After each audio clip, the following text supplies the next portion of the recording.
Tem novidades importantes também no Corinthians, com venda de 14 milhões de reais. E o Brasileirão correndo enorme risco de quebrar recorde de demissões de técnico. Olá, eu sou Jorge Nicola, bem-vindos a mais um vídeo do canal. Sempre bom ter vocês por aqui. Sem perder tempo, pedir para deixar like, se inscrever no canal e ativar as notificações. Para começar o vídeo com uma informação importante, fazer um número assustador.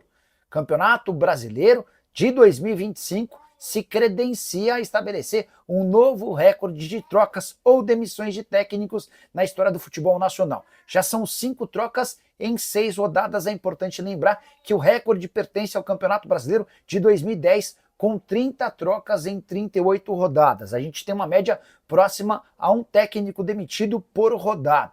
Os técnicos já dispensados foram Mano Menezes, Pedro Caixinha, Gustavo Quinteiros, Ramon Dias e Fábio Carille. O Carille, o último demitido, caiu nesse domingo depois da derrota do Vasco para o Cruzeiro em Uberlândia.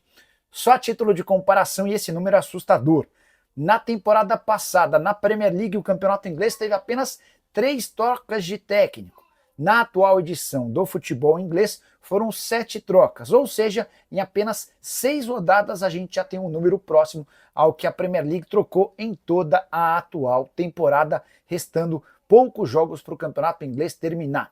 A saideira em relação a isso é ainda mais surpreendente. Apesar de mandar técnicos embora a rodo, o futebol brasileiro é apenas o 26º que mais demite treinadores. O recorde pertence à Costa Rica. E campeonatos como o uruguaio, português, paraguaio, venezuelano e até o argentino estão à frente do brasileiro. Falar sobre o Corinthians, que acaba de fechar mais uma venda.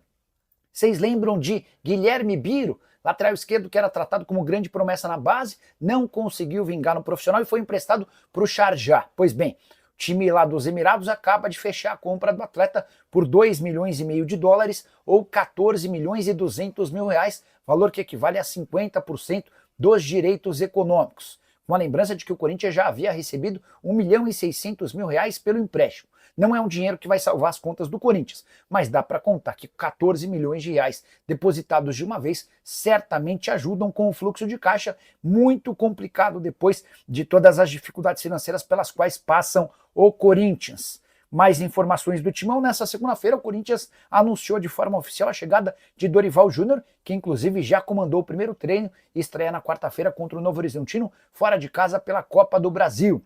Dorival terá a companhia de Lucas Silvestre, Pedro Soteiro e Celso Rezende na sua comissão técnica de 2,5 milhões de reais. Só para arrematar em relação ao Timão, Rodrigo Garro deve começar a fase de transição, se recuperando de uma lesão no joelho em 10 de maio, para estar à disposição a partir do dia 20 do próximo mês.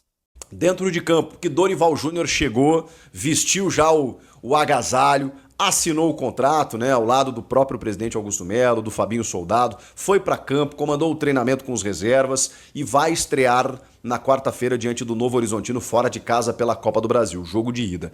Dorival tem umas missões aí, né, e a gente sabe, a principal delas é estancar a defesa do Corinthians, que está tomando muitos gols, são 33 gols em 29 jogos, se eu não me engano, na temporada, mais de um gol por jogo, então assim, não pode, né, não pode, os zagueiros eles estão com problemas técnicos individuais seríssimos e o Dorival vai ter que resolver de uma forma coletiva.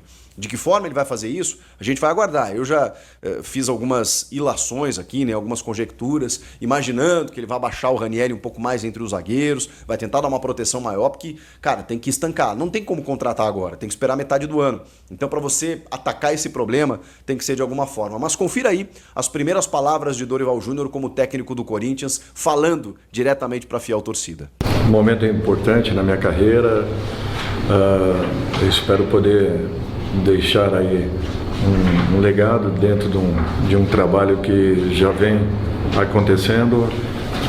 A comissão técnica anterior, comandada pelo Ramon, fez um belo trabalho, nos deixa aí um momento especial e eu espero poder dar sequência a tudo isso e alcançarmos os melhores resultados por essa grande equipe. Uma torcida fiel que não desiste em momento nenhum e isso é uma marca registrada. Eu espero poder vivenciar tudo isso e, se Deus quiser, deixar o meu melhor para todos os torcedores ao final de uma temporada que nós possamos, se Deus quiser, estarmos aí lutando por todas as competições que estamos disputando nesse momento. Um grande abraço a todos e muito obrigado pela confiança. O Dorival, ele tem essa fala mansa, mas não se engane, tá? Eu tava até vendo uma discussão, um debate na rádio esses dias. Pô, será que o Dorival tem a cara do Corinthians? O Dorival não parece ter o jeito Corinthians de ser.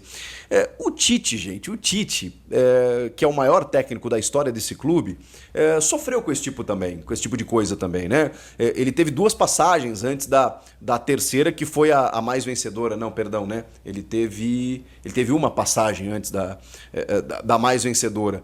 E aí depois ele volta numa terceira e volta como campeão brasileiro também.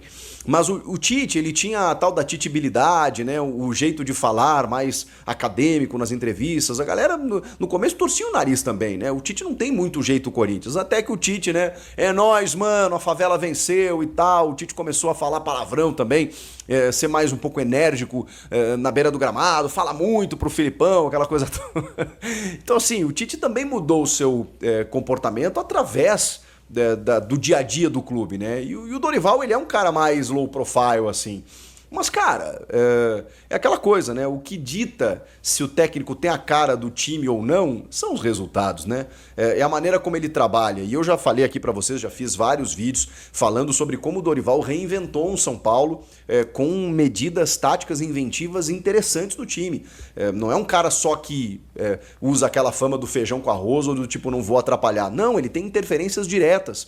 No próprio Flamengo também, que ele ganha 2 campeonatos naquele ano, tendo um bom elenco, é verdade, mas o Dorival sempre soube fazer bons trabalhos com o que ele tem nas mãos.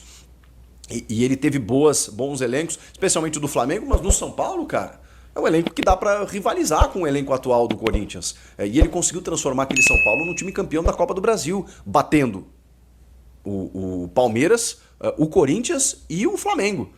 Então, assim, ele potencializa elencos, ele tem essa fama. E é a expectativa, evidentemente, de que o Dorival possa fazer isso com esse time do Corinthians. Já conversou com a galera e me parece, assim, que ele está prevendo ficar muito tempo. Tomara, né? Ele tem contrato até o fim do ano que vem, mas ele está chegando e diz que o objetivo dele é deixar um legado. Poxa, se deixar um legado significa, na minha opinião, deixar títulos, deixar um trabalho consolidado, convincente. Ele elogiou bastante o trabalho do Ramon, né, que teve realmente boas medidas, mas em alguns momentos a comissão técnica não soube encontrar soluções, né, e o Dorival vai ter esse desafio, porque ele já chega também com o Coronado não sendo uma solução, o Rodrigo Garro ausente, então ele vai ter que encontrar um sistema diferente, porque o que está não tem funcionado. Não funcionou com o Ramon e o Orlando Ribeiro deu sequência nesse 4-3-3 que deixa um buraco no meio campo ali na armação do time e não está funcionando. O Dorival vai ter que encontrar um outro jeito de jogar. Capacidade ele tem para isso. O Dorival chegou, será apresentado oficialmente nesta terça-feira em entrevista coletiva, né? Então a gente vai poder ouvir aí sim, né, todas as ideias dele, ao ser questionado pela imprensa, do que ele pretende para esse time do Corinthians. E falando sobre esse jogo de quarta-feira, tem uma dúvida importantíssima, que é justamente a do Memphis Depay. Ele saiu no primeiro tempo, no jogo contra o Flamengo, tomou uma pancadaça do Léo Ortiz, sofreu um trauma na perna e no pé, se reapresentou, fez trabalhos regenerativos dentro do normal, mas ele ainda será reavaliado nessa terça-feira para ter uma ideia da gravidade, né? Se tem alguma condição aí que o impeça de estar em campo na quarta. Eu imagino, é só uma suspeita, não é informação, de que ele será preservado, porque final de semana tem um jogo importante contra o Inter, na Neoquímica Arena no sábado. Então esse jogo de quarta, como é jogo de ida da Copa do Brasil, dá para recuperar no jogo da volta. O Novo Horizontino não é um time para ser desprezado, longe disso. É um time de Série B que quase conseguiu acesso nos 2 últimos anos, mas eu acho que dá para o Corinthians jogar sem o Memphis essa partida. Até porque, né, para que ele possa estar 100% e recuperado para o fim de semana. Então eu acho que é isso que vai acontecer, mas é só uma suspeita. Amanhã eu trago mais informações a respeito disso. Salve, torcedor corintiano, sejam bem-vindos ao canal Corinthians Fanáticos. Todos os dias tem conteúdo exclusivo aqui do Corinthians para vocês. Corinthians que contratou o técnico Dorival Júnior e aguarda o mesmo aí, a estreia quarta-feira que vem, Novo Horizontino, Copa do Brasil. É a estreia do Dorival confirmada. Ele vai estar no Maracanã, vai acompanhar o Corinthians no Maracanã. E deixe o seu comentário, a sua opinião, o que você acha aí sobre a chegada do Dorival Júnior no Corinthians. deixa a sua opinião, deixa seu like, se inscreva no canal, ativa o sininho das notificações. Deus abençoe cada um de vocês. Tamo junto, forte abraço e vai Corinthians!